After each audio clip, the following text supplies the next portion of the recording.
देवोदास जी, माता, अब हम माता नव दुर्गा का पूजन आरंभ करेंगे। सर्वप्रथम हम कलश की स्थापना करेंगे। काशी की पावन भूमि से मिट्टी लेकर उसकी वेदी बनाएं।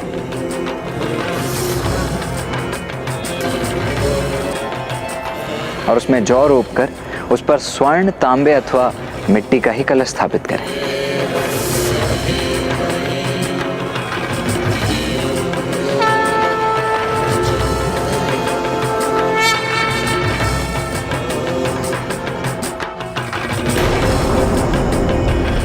अब हम माँ आदि शक्ति के पार्थिव विग्रह की रचना करेंगे। मणिकर्णिका घाट पर माता के मंदिर और विश्वनाथ मंदिर से ली गई पावन मिट्टी से हम माता के श्री विग्रह की रचना करेंगे।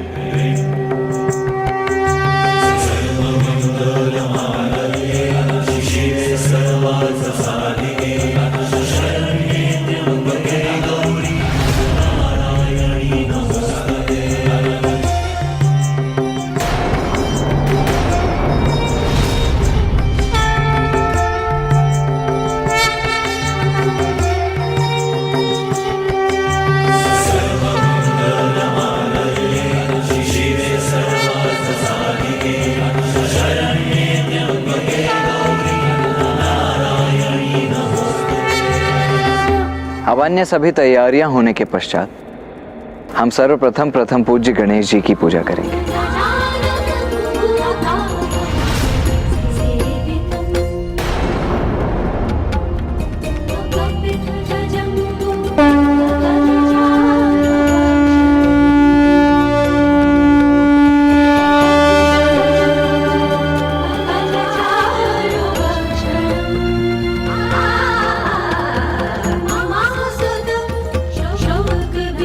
ओम गणपतये नमः। ओम गणपतये नमः। ओम गणपतये नमः। ओम गणपतये नमः। ओम गणपतये नमः। माता पार्वती के नंदन गणेश जी अब संतुष्ट हुए भैया।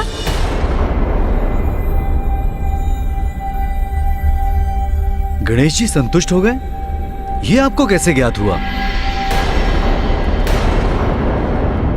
बस ज्ञात हो गया मुझे। माता के साथ नवग्रह और षोडश मातृकाओं की भी पूजा की जाती है, किंतु सर्वप्रथम माता आदि शक्ति की स्वरूप माने जाने वाली कुमारी कन्याओं का भी पूजन अनिवार्य है। ये कन्याएं 4 वर्ष की आयु से लेकर 10 वर्ष की आयु की होनी चाहिए, क्योंकि ये मान्यता है इसी आयु की कन्याओं में शक्ति रूपिणी माता आदि शक्ति का वास होता है। तो क्या हम कन्याओं का पूजन करेंगे? हाँ महाराज, इन 9 तिथियों में प्रत्येक तिथि पर हम एक कन्या का पूजन करेंगे। ये तो अति उत्तम है, क्योंकि नारी ही समाज की शक्ति का आधार है। क्योंकि कहा जाता है जहाँ नारी की पूजा होती है वो स्थान स्वर्ग के समान होता है। किंतु ब्राह्मण देवता, हमारी तो कोई पुत्रियां नहीं है और हमारे राजभवन में कोई लघु आयु की कन्याएं भी नहीं है, तो हम कन्या पूजन कैसे करेंगे?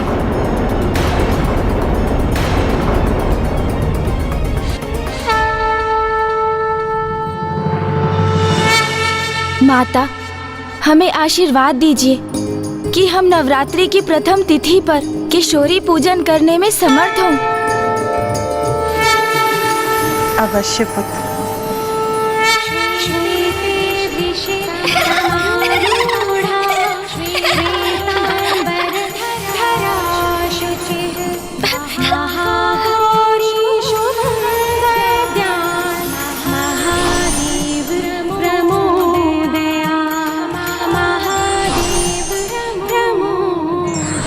माता, प्रणाम महाराज।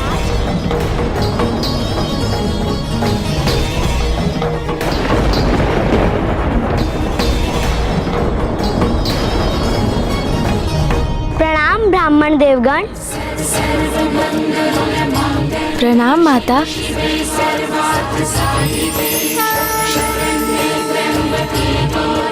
प्रणाम माँ। ये बालिका स्वयं यहाँ कैसे पहुँच गई? इसे कैसे ज्ञात हुआ?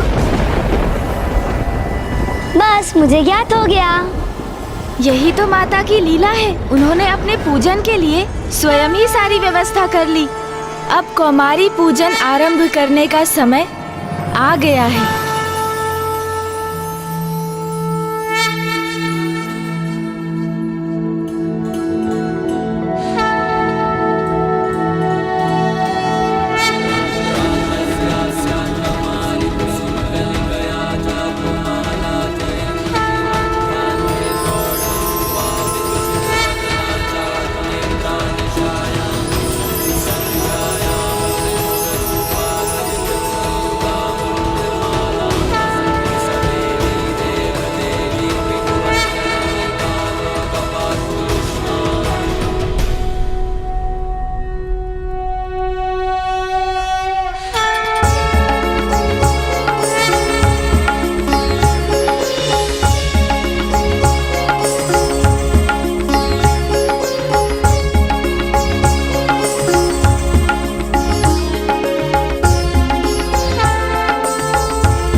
धन्यवाद माता।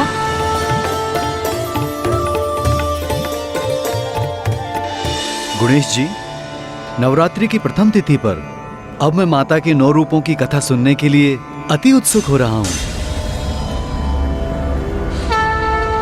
तो सुनिए राजा देवोदास, नवरात्रि में माता के 9 रूपों की उपासना की जाती है। प्रत्येक दिवस माँ की ही एक स्वरूप की पूजा की जाती है, जिन्हें हम माँ शैलपुत्री, ब्रह्मचारिणी, चंद्रघंटा, कुष्मांडा, स्कंद माता, कात्यायनी, कालरात्रि, महागौरी और सिद्धिदात्री के नामों से जानते हैं।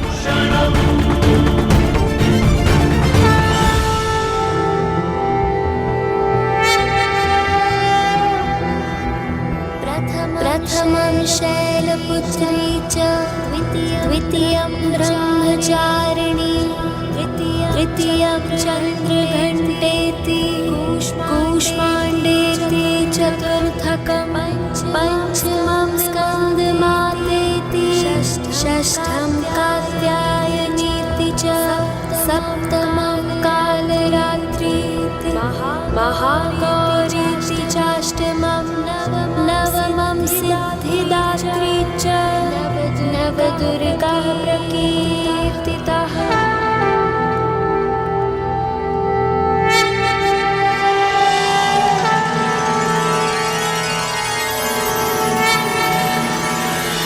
आज नवरात्रि के प्रथम दिवस पर हम माँ के शैलपुत्री स्वरूप का पूजन करेंगे और उनकी कथा भी सुनेंगे। अवश्य ब्राह्मण देवता, किंतु उसके पूर्व ये भी बताने की कृपा करें कि माँ किसकी प्रतीक हैं? अति उत्तम प्रश्न किया है आपने महाराज दिवोदास। माँ तो वो शक्ति है, प्रकृति है, जिन्होंने महादेव के संयोग से इस संसार को जन्म दिया है।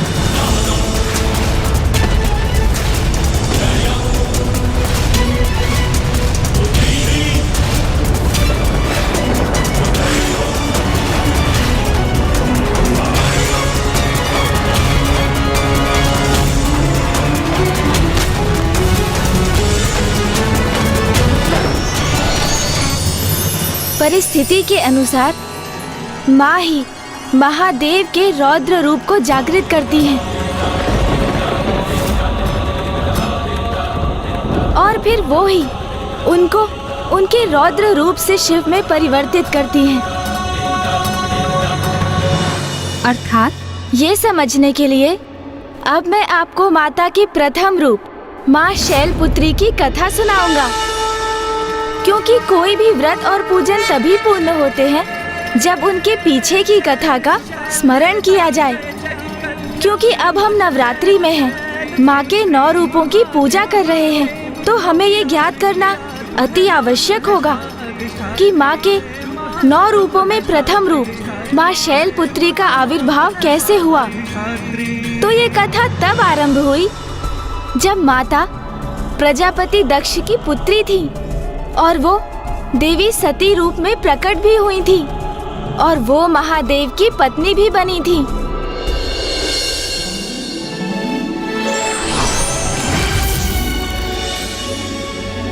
प्रणाम ब्रह्मदेव।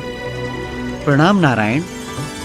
मैं भृगु ऋषि संपूर्ण सभा की ओर से करबद्ध हो आपका स्वागत करता हूँ। प्रणाम ऋषि भृगु। प्रणाम ऋषि भृगु। प्रणाम ऋषि वशिष्ठ।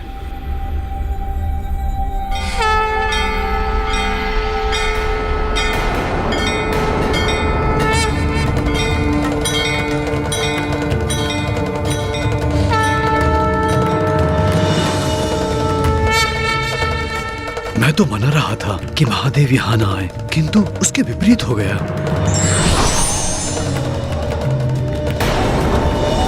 कहीं इनका यहाँ अकस्मात आना किसी नवीन संकट व अनिष्ट का कोई कारण न बन जाए।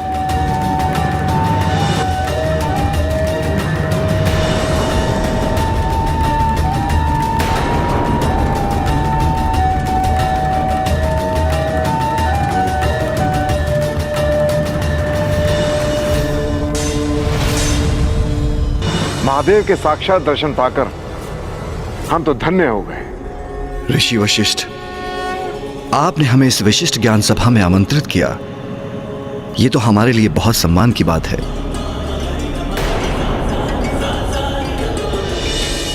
ज्ञान एक उत्तम उत्ताद समाज का आधार होता है। मेरी मान्यता है कि वास्तव में ज्ञानी वो है जिसे तत्व ज्ञान हो। तत्व ज्ञान अर्थात ईश्वर की पहचान। ये तो हमारे वेद शास्त्रों में भी लिखा गया है कि तत्व ज्ञान होने पर कि योगी को आत्मबोध होता है, जिसके परिणाम स्वरूप वो परमात्मा से एकीकार होता है। किंतु जो ईश्वर को न जानता है, न पहचानता है और न स्वीकार करता है और अपने ज्ञान पर अहंकार करता है, उस ज्ञान के आवरण से ढके अज्ञानी का अहंकार सदैव उसके पतन का कारण बनता है। धन्यवाद महादेव।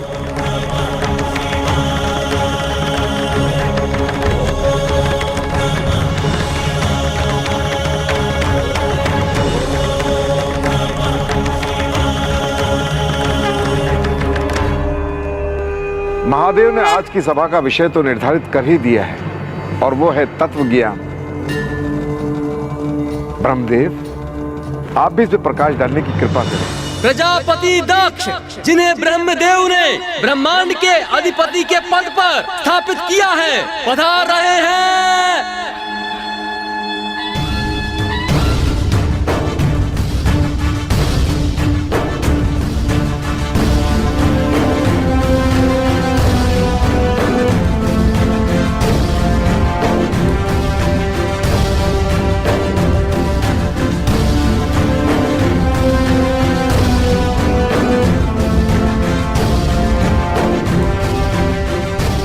भृगु ऋषि, आपने प्रजापति दक्ष की अनुपस्थिति में ही ज्ञान सभा आरंभ कर दी।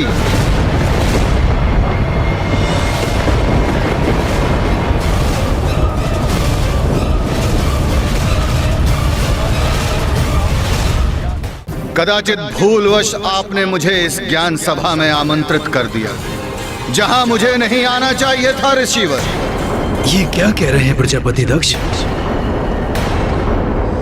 उचित ही कह रहा हूं ऋषिवर। जहां अघोरी और गण उपस्थित हों, वहां ज्ञान साधना कैसी है? ये आप क्या कह रहे हैं प्रजापति दक्ष? महादेव तो ज्ञान और प्रकाश की प्रकाष्ठा है। अच्छा ऋषि वशिष्ठ, यदि ये इतने ही बड़े ज्ञानी हैं, तो इन्हें यह भी ज्ञात होना चाहिए कि जब प्रजापति दक्ष ने यहां प्रवेश किया तो इन्हें खड़े होकर उनका अभिनंदन करना चाहिए, परंतु ये अपने स्थान से खड़े भी नहीं हुए।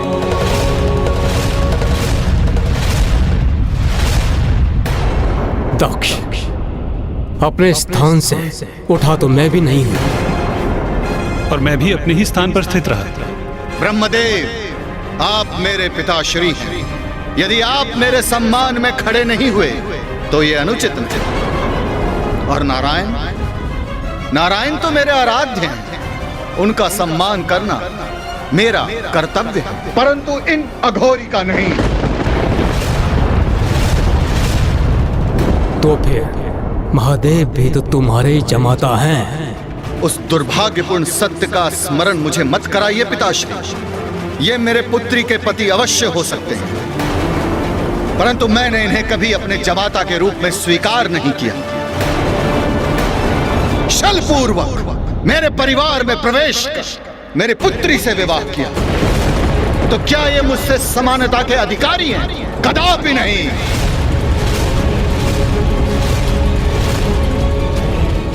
इस सभा में सम्मानित अतिथियों ने, ब्राह्मणों ने, देवताओं ने, ऋषि मुनियों ने मस्तक झुकाकर मेरा अभिनंदन किया, परंतु ये भूतों, पिशाचों और प्रेतों से घिरे रहने वाला अपने स्थान पर स्थित रहा। और तो और अपने नेत्र बंद कर ध्यान करने का ऐसा ढोंग कर रहे हैं जैसे इनसे बड़ा ईश्वर पूरे संसार में कोई ना हो।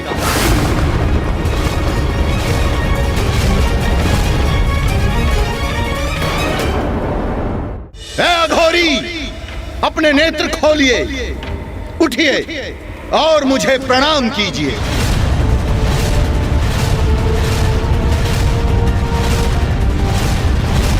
मेरी पुत्री से विवाह किया, इसका अर्थ यह नहीं कि आपको मैं कोई विशेष अधिकार दूंगा। शमशान में निवास करने वाले इन निर्लज को मेरे समक्ष स्थान ग्रहण कर स्थित रहने में लज्जा नहीं आती? प्रजापति होने के नाते मुझे इन्हें इनकी इस उदंडता का दंड तो अवश्य देना होगा।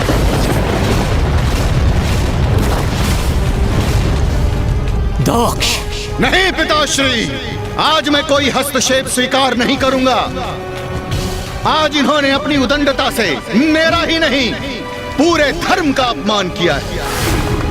इनकी इस उदंडता का दंड तो इन्हें अवश्य मिलेगा।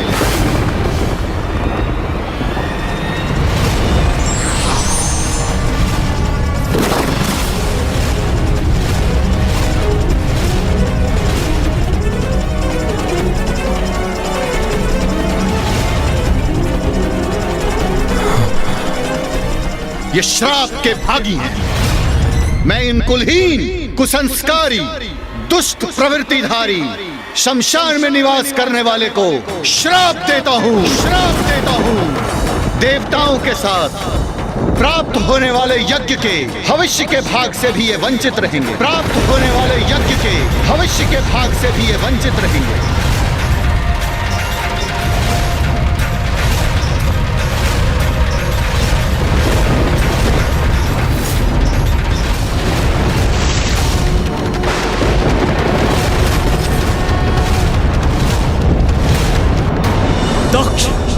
ये तो साहस कैसे किया तुमने? अनर्थ, घोर अनर्थ किया है तुमने। कैसे मूर्ख हैं आप? जो समस्त वेदों के आधार हैं, आप उन्हें यज्ञ के फल से वंचित करेंगे, जिनके स्मरण मात्र से सभी यज्ञ सफल हो जाते हैं और सभी तीर्थ स्थान पवित्र हो जाते हैं। आपने उन्हें ही यज्ञ के भविष्य से वंचित कर दिया। उद्दंडता की पराकाष्ठा तो आपने की है प्रजापति दक्ष। क्षमा कीजिएगा ब्रह्मदेव, किंतु आपने किस मूर्ख अज्ञानी को प्रजापति के पद पर स्थित कर दिया, जिन्हें शिव का, उनकी महिमा का परिचय ही नहीं है। बस! घृणा है मुझे उस स्थान से और उस स्थान पर जाने से जहां तुम्हारे अन्यगण और तुम्हारा यह अघोरी स्वामी उपस्थित हो।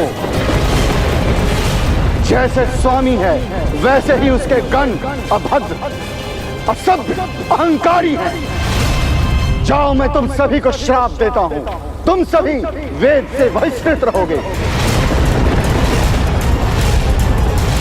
वेद के मार्ग से भ्रष्ट और ऋषि मुनियों द्वारा त्यागे जाओगे। तुम सभी हड्डियों का आभूषण धारण कर मदिरा पान में व्यस्त रहो। ये सभी गणों को मेरा श्राप है।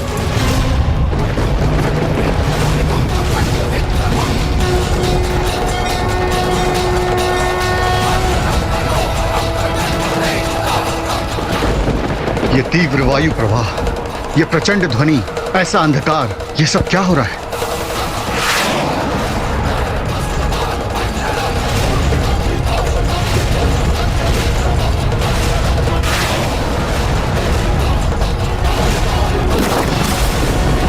तो क्या इसी मध्य माता शैलपुत्री आ गई गणेश जी? प्रजापति दक्ष और महादेव के मध्य जो कुछ भी घटित हुआ वो सब माँ की ही लीला थी और उसी लीला के परिणाम स्वरूप आगे चलकर होने वाला था माता देवी सती का पुनर्जन्म। आप आगे की कथा जानने के लिए जितने उत्सुक है राजा देवोदास, उससे कहीं अधिक व्याकुल मैं हूँ आपको बताने के लिए कि आपने पिता श्री महादेव को काशी एवं माता से विलग कर कितनी बड़ी भूल की है। और अब इसी के साथ आपको ये भी ज्ञात होगा कि क्यों अब आपके जीवन के मात्र 10 दिवस ही शेष रह गए हैं।